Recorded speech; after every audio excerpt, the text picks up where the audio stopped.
Hello mga ating! Kamusta kayo? Welcome na naman sa ating mini vlog. So ngayon, magluluto ako ng mga handa ng aking Joa Bells dahil today is birthday niya.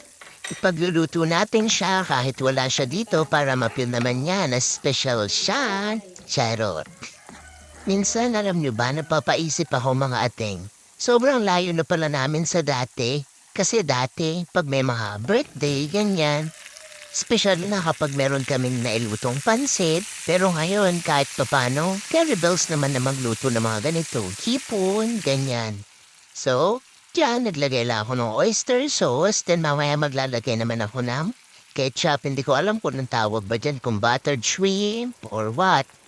Minsan kasi pag nagluluto ako, di ko alam kung anong tawag dun, kung ano lalay available dyan sa lagayan namin na pang halo sa ulam, yun na ilalagay ko. Hindi ko alam kung anong lasa. Pero minsan or madalas, okay naman yung nagiging resulta. Yan nga mga ateng, tapos ko nang lutuin ang hipon at tapos na din ako dyan makapagprito ng ginawa kong lumpia. Hindi ko alam kung magugustuhan nila yan, pero sa panlasa ko, okay na yan. Carrie Bells na yan. Basta ang mahalaga, may handa ang aking Joa Bells. Alam niyo ba, habang niluluto ko itong mga handa ng asawa ko sa birthday niya, may halong saya at syempre lungkot akong nadarama.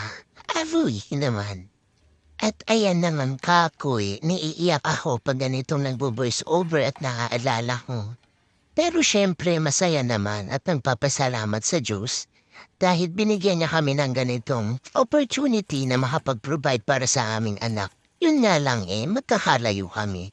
Talagang sigurong ganun ang inilaan para sa amin ng Panginoon, kaya dapat ipagpasalamat pa rin natin. Alam ko yung iba sa inyo, alam na mag-boyfriend-girlfriend pa lang kami ng asawa ko, LDR na kami niyan.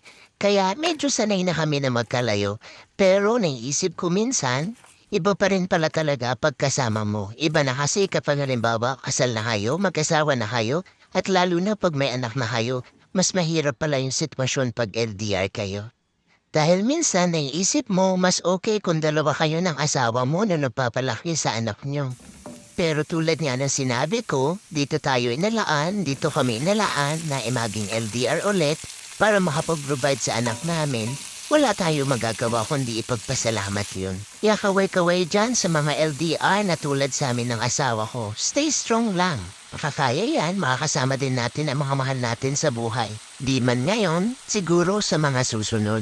Eto nga, huli na naming niluluto yung pansit. Diyan dumating si nanay at siya na nagtuloy nagluto ng pansit. At ayan na, luto na ang aming simpleng handa para sa amin dati. Happy birthday again, Daddy. We love you so much. Ingat palagi. Yun lang mga ateng. See you on my next mini vlog. Thank you for watching. Bye-bye!